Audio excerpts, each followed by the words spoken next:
Please don't mind the mess in the background here. We are doing some spring cleaning for real, but also in this episode, we are talking about spring cleaning your mind, letting go, manifesting positive things, even in a world where it's just seems to be on fire. Everything is very heavy. We're going to talk about that. And then I'm also going to dive into how to set boundaries in this world that just tries to pull us down. Let's dive in.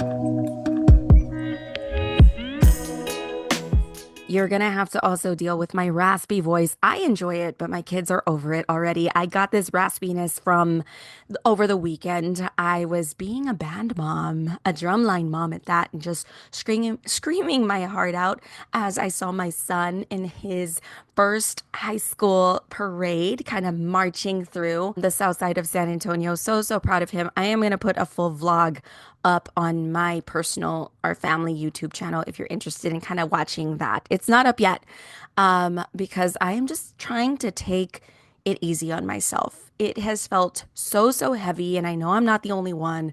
But first, let's welcome you back to Heart of the Case, where we talk real life cases, sometimes true crimes, and we break those down with empathy and insight. Today, we're stepping into spring, right? A season of new beginnings. But let's be real for a second. I love to be transparent here. Sometimes a fresh start just feels so forced, and it feels heavy. It feels like so much is up on the line and it gets overwhelming. So I just want to align with you if that's where you're at. I am definitely there. I have been feeling stuck, if I'm honest, for the past few months. And maybe you're feeling the same way. Maybe the world's energy just has been weighing on you. I mean, seems like we're literally in a dumpster fire. Everywhere I turn, there's a fire happening literally on the news. Teslas are burning up. There's just so much happening. And I would be remiss if I didn't share a little bit of the strategies that I am doing this spring to stay level headed and clear minded and not fall into the negativity traps that are all around us.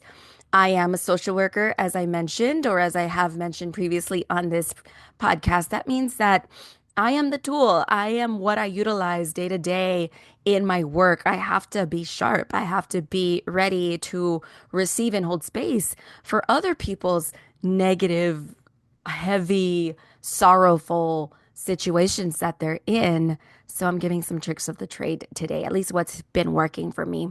So today we're talking about how to really harness this season as a reset in a way that feels natural and how to shift those what ifs. One, I don't think it's an accident that we are all kind of on guard, kind of like clenching your teeth. Check in with yourself right now. If your jaw feels tight, if your shoulders are raised, take a breath, relax the shoulders, remove the tongue from the top, the roof of your mouth.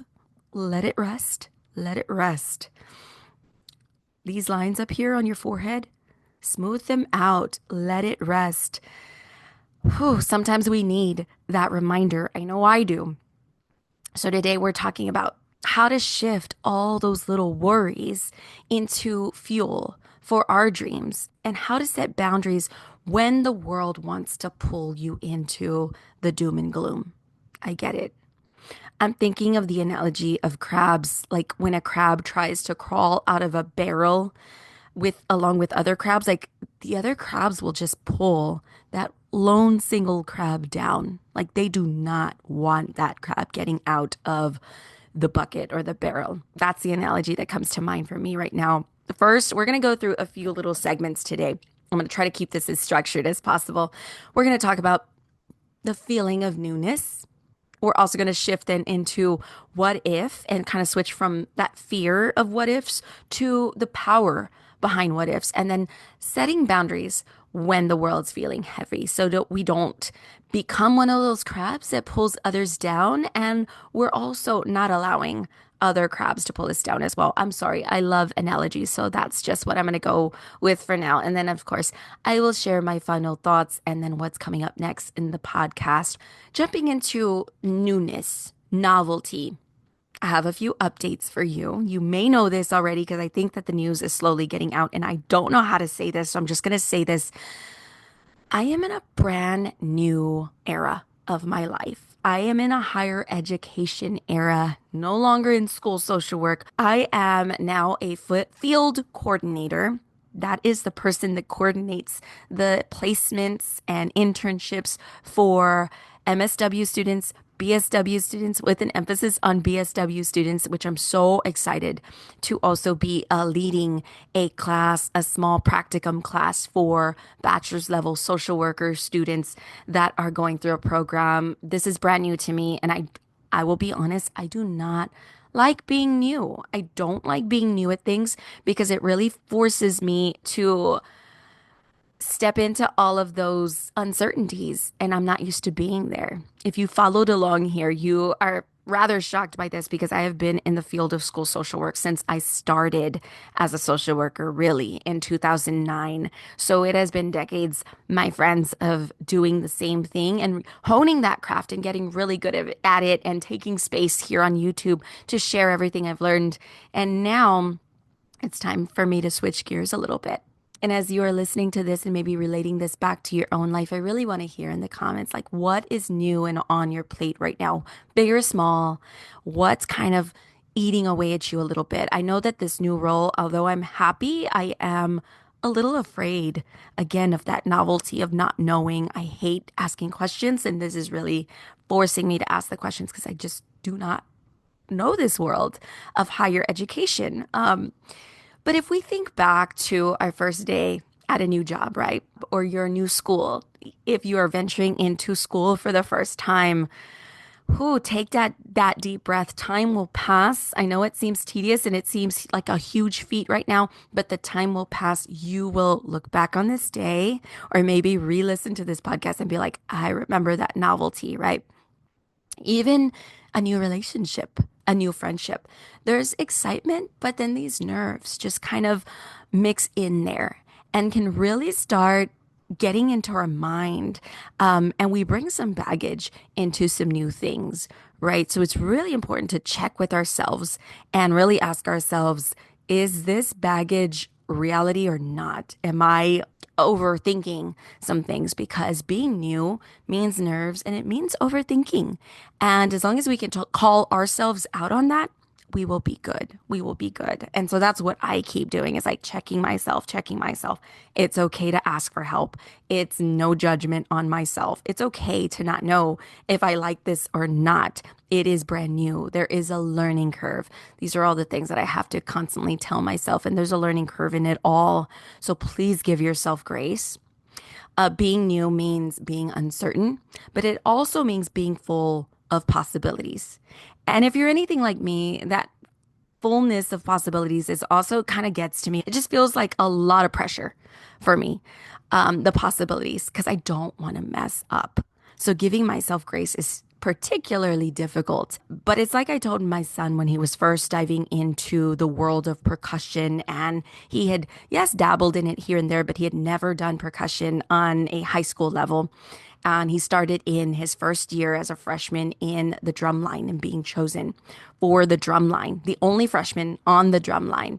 I really talked to him about not expecting too much of himself and allowing himself to make those mistakes because it's okay. It's okay to make mistakes. It's okay to ask and to be new, even amongst people that are seasoned and know what they're doing.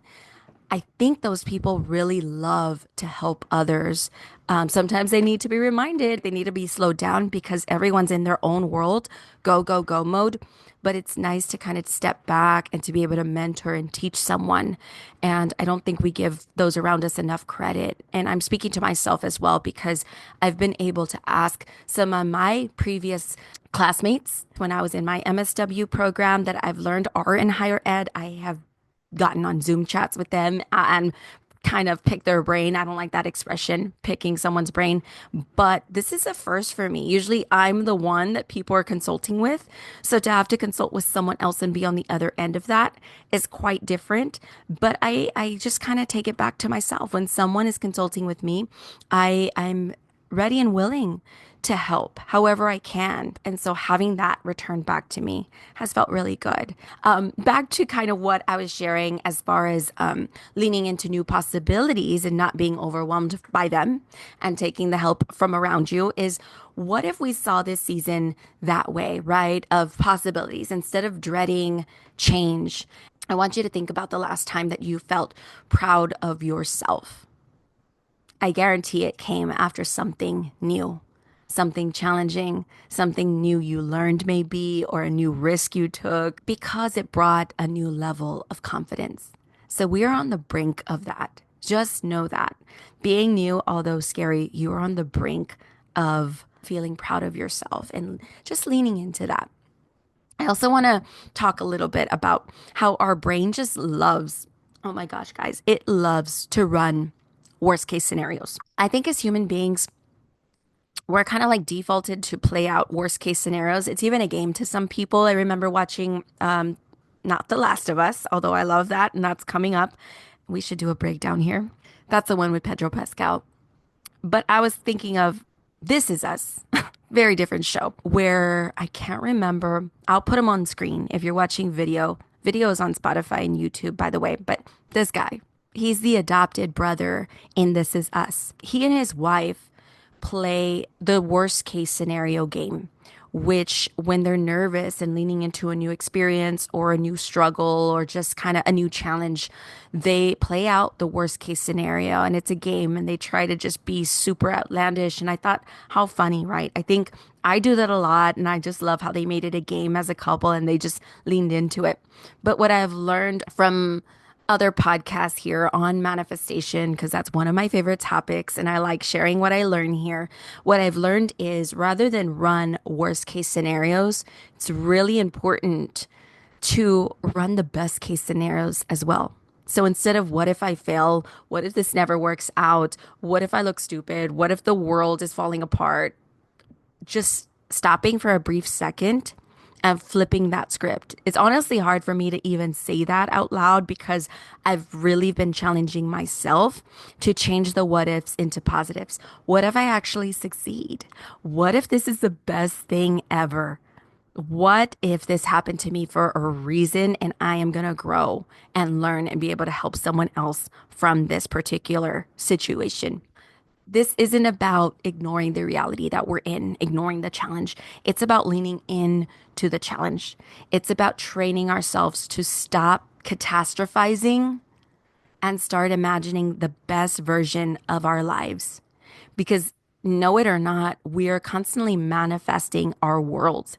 We are kind of like throwing out our thoughts and our perception out, and then it's reflected back to us, right? And so I have another exercise for you. Every time a negative what if pops up, immediately follow it with a positive alternative. Positive. As soon as you can, try to flip that and then see where it takes you, see where it guides you. I used to take pride in being able to think of the worst case scenario and trying to figure a way to overcome that. So it's like, what if I fall flat on my face? Well, then I'll be an example that you can get up and keep going. But this is different. Instead of saying, what if I dance and fall flat on my face? I want to tell myself, what if I inspire someone to dance as well?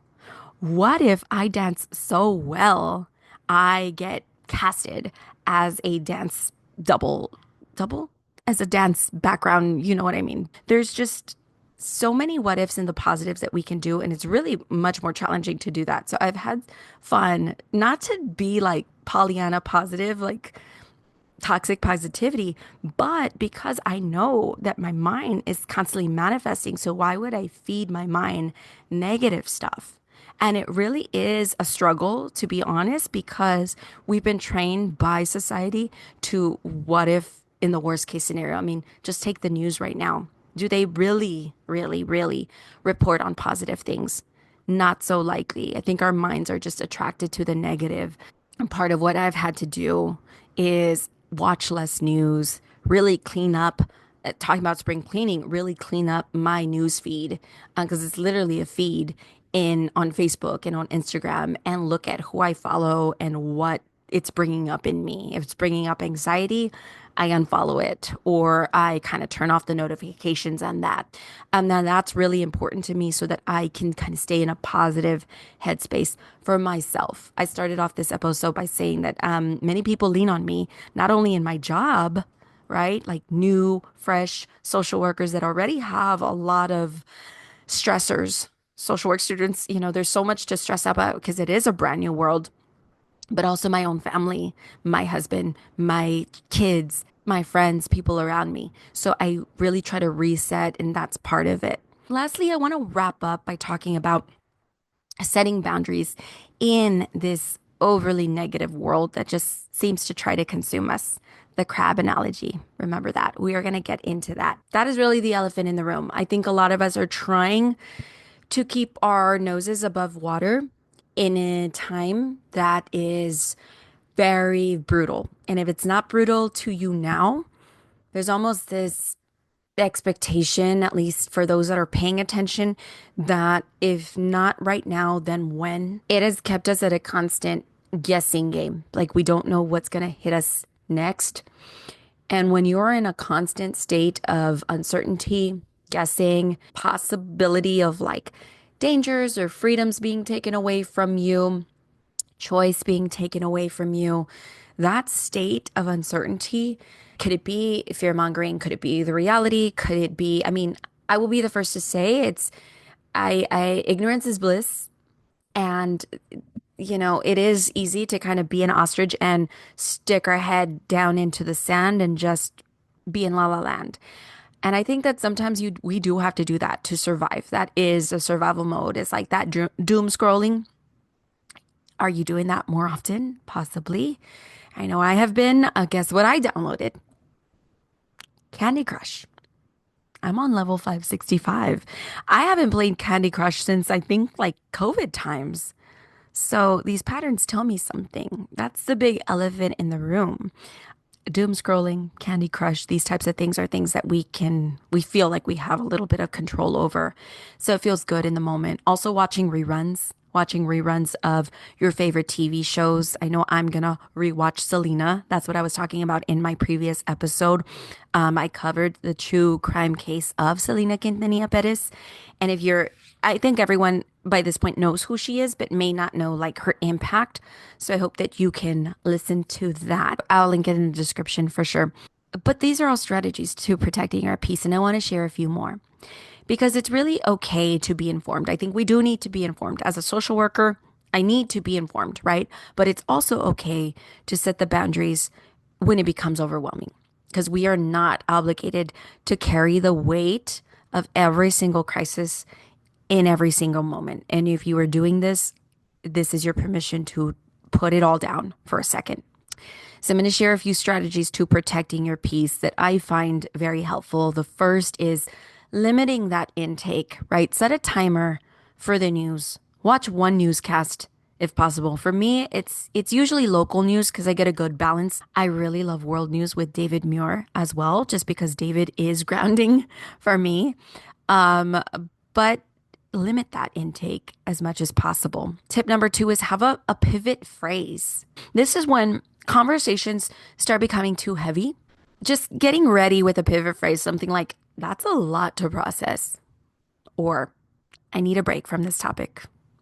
Let's pause. Let's put a pause in this, right? We need a pivot phrase amongst our own friends. Even in a session, if you're a counselor and you feel the mood is becoming too heavy, know that we are the gauges. We're kind of like that temperature gauge of the climate of the emotions in the space. And that's perfect modeling to let a client know, do we want to put a pause in this? Do we want to take a brain break? Because our clients also need those positive pauses. They need to save face because there's so much that they're carrying along with whatever issue is the presenting problem. Correct?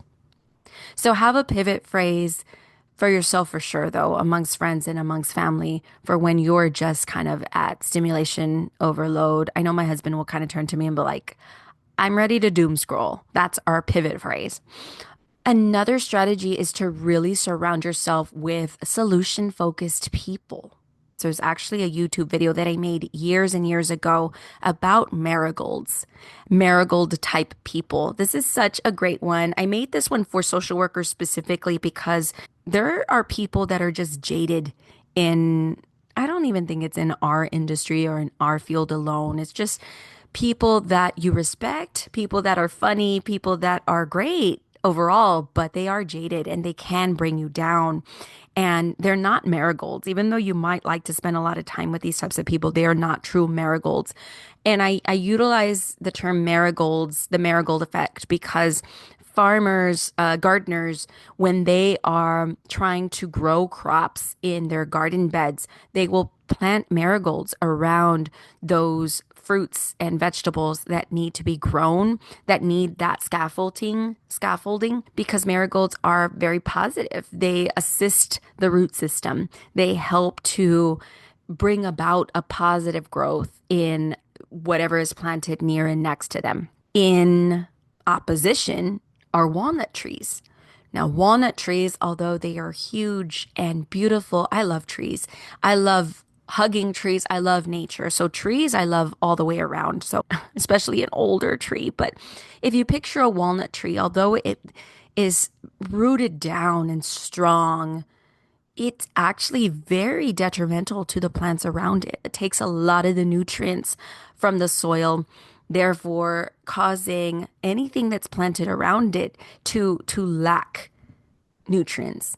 And people are like this too. There are some people that are positive marigolds in our lives, and there's some people that are walnut trees. And although they are knowledgeable and great and awesome and dependable, they can really seep energy from you. They're kind of like those energy vampires. So we need to be aware of how we feel before and after we are in conversation or communication or relation with someone. And it's not to say eliminate walnut trees from your life. I would hate to eliminate walnut trees, but it's to say, be aware. Just be aware of where your energy level is. And if it is depleted and low, you may want to take a rain check on spending time with walnut trees and really try to spend more time with marigolds. I really want to do a further episode on this because there's just so much more to go down along this marigold effect, but also kind of reflecting and looking into our own selves on whether are we a walnut tree or are we a marigold? Because it's always your choice. It is always our own option, what we choose and how we choose to see the world, right? Is it all the negatives, what ifs, or the positive what ifs, right? So it's really choosing those solution focused, positive people, positive mindsets to surround ourselves with in this time. Those who, yes, they acknowledge problems are happening, but they also find ways to see the bright side and not stay wallowing in negativity after negativity. And lastly, I really suggest that you create a personal ritual, something that resets your own energy. I have really found it helpful to reset with the new moon. Whenever a new moon comes around, I ground myself into it by journaling, by writing down all my hopes and wishes and dreams. That's what you're supposed to do for the new moon, is really set intentions. Having the ritual around the moon for myself, it really resets and grounds me. It helps me to connect to nature, helps me to know that things are a cycle. There is a life cycle. There is the cycle of seasons. We exist in cycles here in this realm on earth, and really leaning into that helps me. Walks in nature. The older the tree that I can surround myself with, the better. So I like to go to old parks and just kind of take in the scenery. Now that it's spring, for sure, everything is new and growing and blooming around me. So, so beautiful. So I take advantage of that, especially before I'm in Texas. So before it gets super, super hot. I also really like journaling. It takes a little more time for me to journal. I'm the type of person that collects a bunch of journals, but it takes me forever to like really put something in here. So this journal I've had since 2017, believe it or not, but I have everything in here from like gratitude to my passions, to my vision boards. If you're watching, I'm going to place up. This is an old vision board of mine from 2018. Meditating, yoga, music, listening to music, and learning from podcasts or from reading and books, things like that. Anything that brings me back to myself. Do something you used to do when you were a kid that took you away and helped you escape. For my husband, I know this is swimming. He loves swimming, diving into water, swimming at the neighborhood pool, swimming at a lake. I hope that this episode helps you in some form or fashion, if anything, just to hear that you're not alone in this crazy world that seems to be on fire. We need to harness that fire, harness this time, and take care of ourselves first and foremost, but also step into a calling. I think in this state of uncertainty, really tune into yourself. And these things are going to help you do that, honestly, walking, meditating, journaling. And as you do this, you'll become clear as to where your next steps lead. Spring is really a season of choice. You don't have to force change, but you can choose to embrace the change because it's all around us right now. And if you feel idle, if you're stuck on pause, ask yourself, am I actually stuck, or am I just waiting for the courage to start?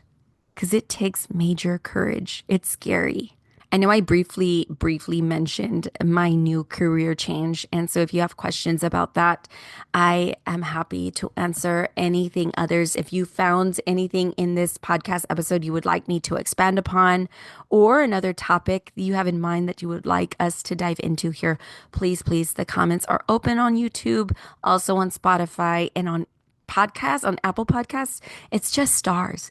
Give me all the stars so we can rank here on Apple Podcasts, because I'm an itty bitty brand new little podcast that's trying to reach all the empaths out there and social work hearted and minded individuals, because you're not alone. If this episode resonated with you, please share it with someone who needs a little spring reset, a little springtime mindset shift.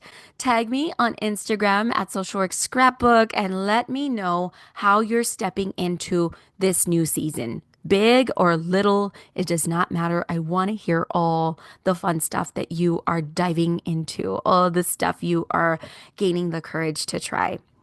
And as always, protect your heart, trust your path, and I'll see you in the next one.